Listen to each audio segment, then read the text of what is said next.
Mesdames, Messieurs, amis internautes, bonjour. Aujourd'hui, nous avons décidé de parler de santé et plus précisément des méfaits de l'hypertension artérielle. Pour ce faire, nous recevons pour vous Dr Véronique Loboué, cardiologue, présidente fondatrice de la Ligue ivoirienne contre l'hypertension artérielle. Docteur, bonjour. Bonjour. Merci d'avoir accepté notre invitation. Je vous en prie. Alors, tout de suite, est-ce que vous pouvez nous définir ou présenter l'hypertension artérielle? Oui, alors pour parler de définition, il faut dire qu'on parle d'hypertension artérielle chez une personne adulte lorsque la pression artérielle est au-delà de 14,9. L'individu, le citoyen lambda, quelles sont les causes? Qu'est-ce qui provoque cette maladie? C'est une maladie, on va dire, multifactorielle. Ça veut dire quoi? C'est vrai qu'il y a des causes, d'accord, mais on ne va pas s'étendre sur les causes. Il y a certaines maladies comme des maladies de rein, une coarctation de la aorte, une sténose de l'artère rénale qui peuvent provoquer l'hypertension artérielle. Quand l'hypertension artérielle a une cause, on traite la cause et l'hypertension disparaît. Cette question ne sera pas à l'ordre du jour aujourd'hui. Nous allons parler d'hypertension artérielle essentielle. C'est une hypertension artérielle qui est liée à des facteurs de risque. Il s'agit de quoi? Il s'agit de la consommation excessive de sel, le manque de sport, le stress. Quand je parle de manque de sport, je parle de la sédentarité, le fait de ne pas bouger, de ne pas avoir d'activité physique dans sa vie. Le stress au quotidien, le stress chronique finit par donner de l'hypertension artérielle. L'obésité, la mauvaise alimentation, le fait de consommer, j'ai dit, trop de sel, trop gras, trop sucré, qui fait le lit de l'obésité, et l'obésité à son tour fait le lit de l'hypertension artérielle et d'autres maladies chroniques. J'ajoute le tabagisme et l'alcoolisme chronique sont aussi des facteurs. D'accord? Et ces facteurs que je viens de citer sont des facteurs, on va dire, modifiables. OK? Il y a des facteurs qui ne sont pas modifiables. On dit facteurs modifiables parce que ce sont des facteurs qu'on peut éviter.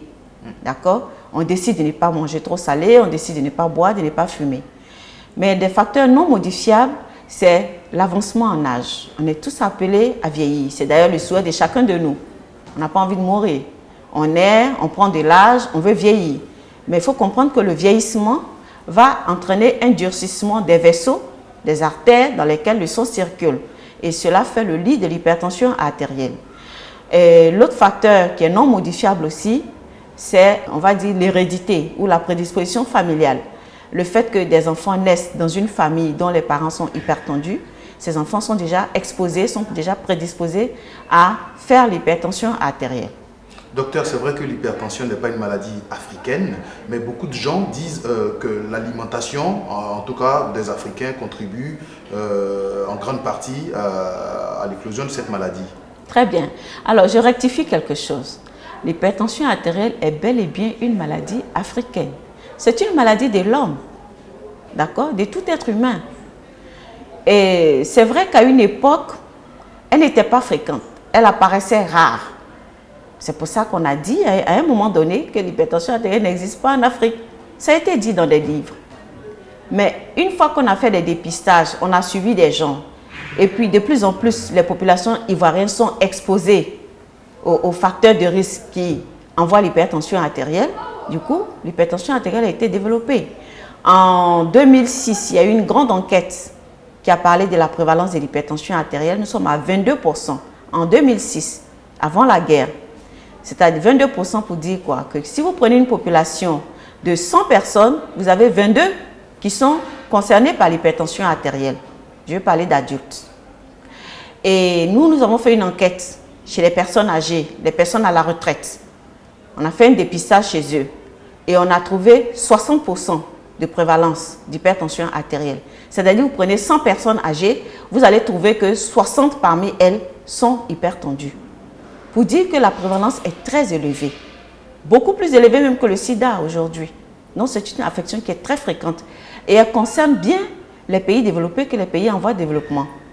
D'accord? C'est d'ailleurs pour cela que nous sommes levés pour lutter contre cette maladie. Docteur Loboué, vous êtes cardiologue, vous êtes au quotidien avec les malades. Quel peut être l'impact de cette maladie sur une personne, sur son environnement sur l'économie de notre pays en général. Ok. Alors, vous savez, si l'hypertension artérielle n'est pas bien soignée, n'est pas bien gérée, elle expose à beaucoup de complications. Je commence par d'abord les AVC, les accidents vasculaires cérébraux. Une personne qui vit avec l'hypertension artérielle et qui la néglige, les vaisseaux, à force d'être sous pression, un vaisseau peut se rompre, une artère peut se rompre et faire une hémorragie cérébrale. Une fois que l'hémorragie est établie, tout un côté de la personne est paralysé, c'est ce qu'on appelle l'AVC. D'ailleurs, il y a deux types d'AVC. Si le vaisseau n'est pas rompu, un petit caillot peut être mobilisé depuis la base jusqu'au cerveau pour boucher une partie des artères. Une fois que l'artère est bouchée, le sang ne passe plus, on va parler d'AVC ischémique, c'est-à-dire par le processus d'obstruction.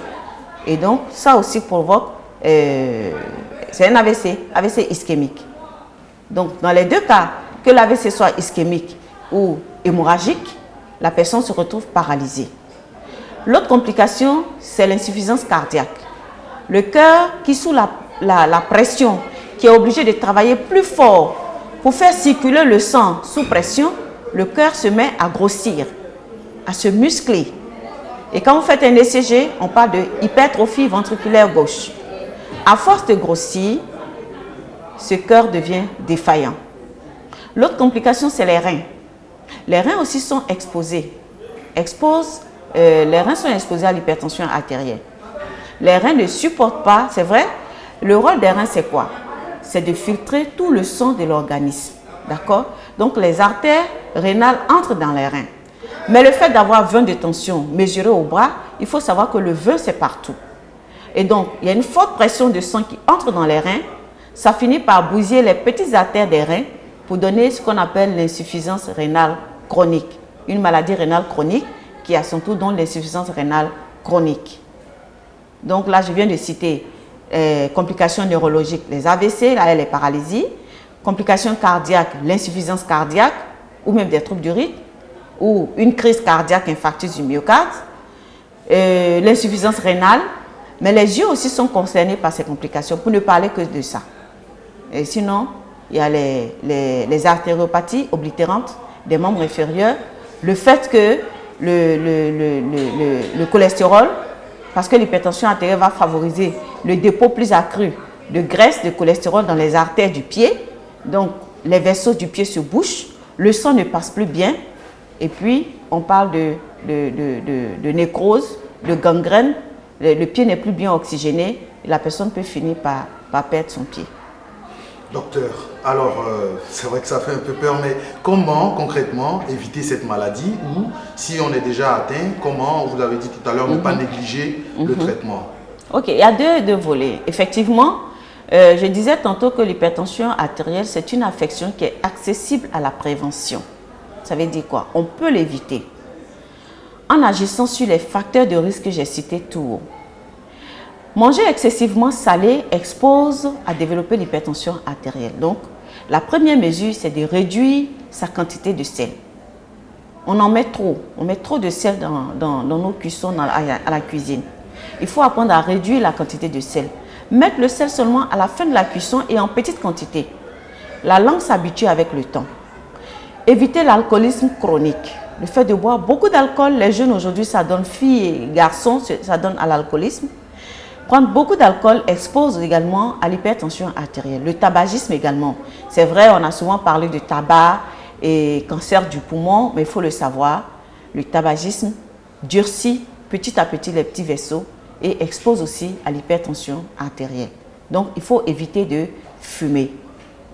L'autre facteur, c'est le stress, j'ai dit. Le stress, avec le développement économique, avec... on va dire, on est en train d'aller vers, aujourd'hui, avec le développement, on est tous exposés au stress parce qu'on a des besoins, on a des objectifs, on a des projets professionnels, projets familiales. Tout ça fait le lit de stress. Le stress, si on ne peut pas l'éviter, et je le dis, ce n'est pas évident d'éviter le stress, mais il faut gérer le stress. Il faut gérer le stress en organisant sa vie, en organisant ses finances, en organisant son programme de travail. D'accord? Et puis, l'autre facteur pour éviter l'hypertension artérielle, c'est de faire du sport, de pratiquer du sport, d'éviter d'être sédentaire. Le sédentaire, c'est qui? C'est monsieur ou madame qui se lève tous les matins, qui se lave, qui prend son sac, qui monte en voiture, qui arrive au travail, assis à l'ordinateur toute la journée, se relève, arrive à la maison, mange et dort. Il n'y a à aucun moment, la personne pense à faire une activité physique pour transpirer. Donc, cette sédentarité aussi expose. Donc, en faisant du sport, on va éviter l'hypertension artérielle et même au-delà de l'hypertension artérielle, le cancer, le diabète, certaines maladies chroniques, la plupart des maladies chroniques. Parce que par le sport, le corps s'oxygène, on transpire, on élimine des déchets du corps et le corps se sent bien. Très bien, docteur. Une fois qu'on est hypertendu, qu'est-ce qu'il faut faire? Ok. Donc, si on n'a pas pu éviter l'hypertension artérielle et qu'on est déjà hypertendu, ce qu'il faut, c'est de prendre les médicaments. Beaucoup de personnes ont peur de prendre des médicaments, sous prétexte que c'est des produits chimiques, sous prétexte que les médicaments vont créer vont les intoxiquer. Non, c'est des histoires. Quand vous êtes hypertendu, l'hypertension même représente un danger pour votre organisme, pour tous vos organes, les organes nobles que j'ai cités, les yeux, le cœur, les reins, le cerveau. D'accord? Et donc, quand vous êtes hypertendu, il faut accepter que le médecin vous met sous traitement. Mais ce qu'il ne faut pas, c'est de prendre les médicaments tout seul pendant 6 mois, 1 an, tout seul, aller directement à la pharmacie. Il faut aller voir régulièrement le médecin qui adapte le traitement.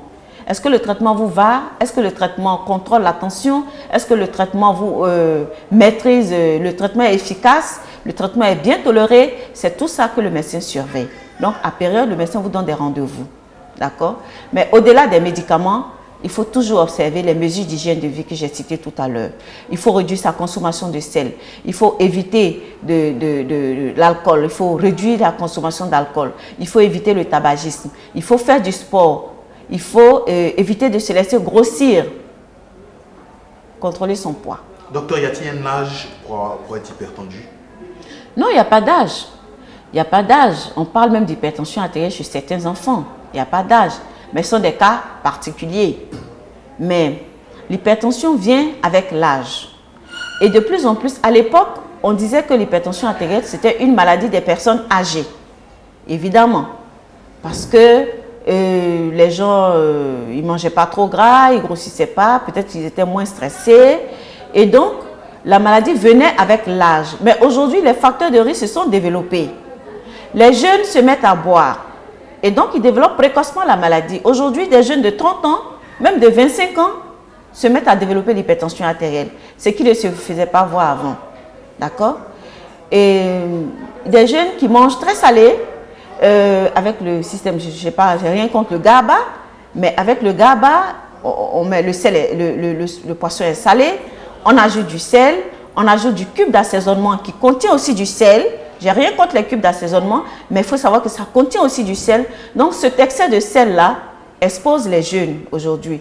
Donc, les facteurs étant beaucoup plus développés, les jeunes étant plus exposés aux facteurs, la maladie apparaît beaucoup plus tôt. Au lieu d'apparaître plus tard, la maladie apparaît beaucoup plus tôt. Du coup, ce n'est plus une maladie des personnes âgées. Même les jeunes sont concernés par l'hypertension artérielle.